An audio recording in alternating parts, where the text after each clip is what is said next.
Welcome to the Business Buyer Diaries. My name is Nathan Platter. I'm a full-time employee, and I bought a business.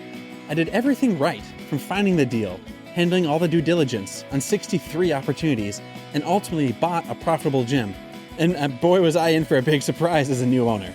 I chronicled everything in real time, including the biggest wins to the stressful nights at 2 a.m. I'm sharing my journey without sugarcoating anything, so you don't make the same mistakes that I did. Here's today's episode. All right, well, I want to do a quick episode here about fear and anxiety and where it originates. So when people, and the reason I'm wanting to bring this up, partially I'm going through it, but also I'm listening to sales training and how to help people make decisions and investments that will improve their life. And I'm noticing a lot of patterns around the fear and anxiety, uncertainty, stress, that part of the brain where people freeze or they dig their heels in, they decide they're not going to make a decision, or they're not going to do something, or they're not going to proceed with something that has a shot at helping them. And a lot of it has to do with bringing future fears into present life. And so right now for me, I could be nervous about making the rent bill. I could be nervous about making sure I have money to buy pens and paper for my kids to go to school. Like, that's a very real fear. That's not an unjustified fear. That's not a fake fear. That's a very real, tangible fear. Now, is it a fear? Is that a problem that I have today? Well, no. My daughter doesn't go to school for another 3 months. So I don't need to worry about pens and paper when it's not a thing quite yet. I don't need to worry about the landlord bill because they're not threatening to close the doors next week. I don't need to worry about paying the utility bill because I've got another 30 days. So I'm bringing future problems into present stress, and it does no benefit. And something we forget about too is there's future good things that haven't happened quite yet either. So what do I mean by that? This morning when I woke up, there are 4 days worth of membership dues that landed in my bank account. That's a lot of revenue. That's really great. That's 10% of our monthly revenues hit my bank account. Bam. Just like that. People don't bring future benefits into today's benefits. Usually, unless you're an overspender or you like to get yourself in a debt and you like to climb into stressful situations. Like, you buy a boat because you're going to get a business bonus at work. So you buy the boat today, but now you're creating future problems because of future benefits. When people are currently stressed, frozen, anxious, it's because they're bringing future problems into present life space. And that's not healthy. That's not good. That's not beneficial. People will cover it saying like, hey, I'm a preparer. I'm a worrier. I'm a planner. I avoid problems before they happen. I'm a Boy Scout. I'm always prepared. That's 10% truth, 90% jinxing yourself, 90% tricking yourself. Let's be real. When you bring problems into the present, if you're not taking action on fixing the problem, you just are deciding to worry about panic and stress and worry and anxiety. If you're not going to make decisions on it, like, here's an example. My wife and I don't know if our home is going to be big enough for our 3 kids. I mean, we've talked about 4 kids. I don't know if we'll have them or not. But if we're going to stress about, hey, we don't have enough bedrooms for our kids to each have their own room. Like, they're going to have to be sharing rooms. They're going to have issues getting ready in the morning because we have 1 bathroom on the upper floor. Like, I can be worried and anxious. If we're not going to take that, we can either take that and say, oh, shoot, I'm stressed, I'm anxious, I'm worried, I'm whatever. We can either say, you know what, it's not so bad. We're just going to live in the house that we're in. Then it's not a problem.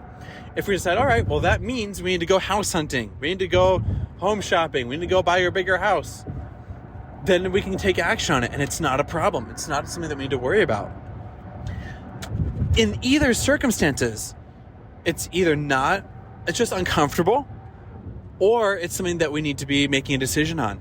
But in either case, it need not be a stressor that makes today a worse living experience if we're going to do nothing about it, or if we are going to do something about it.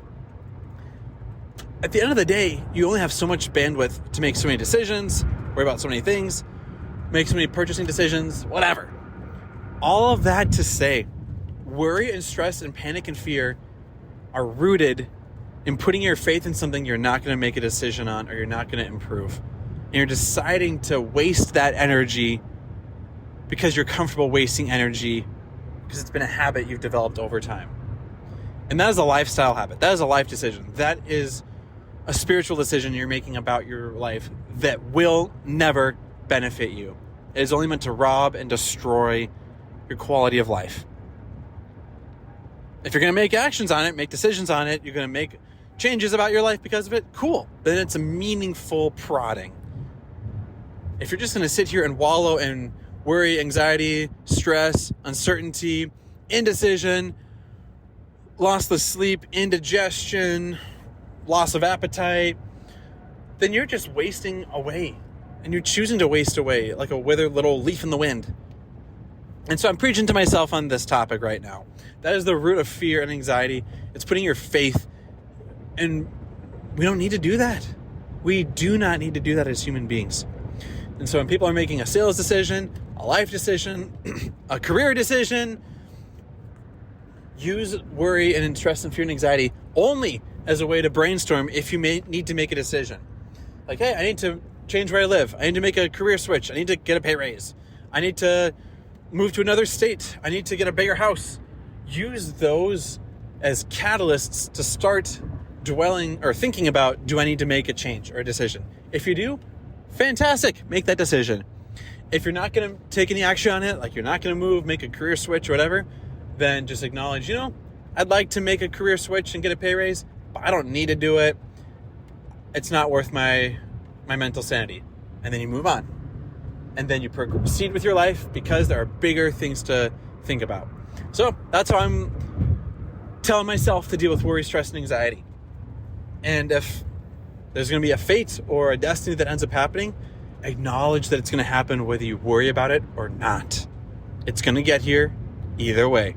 So don't waste the energy on destiny. That's where we're at. That's where we're going. Let's rock and roll stress-free.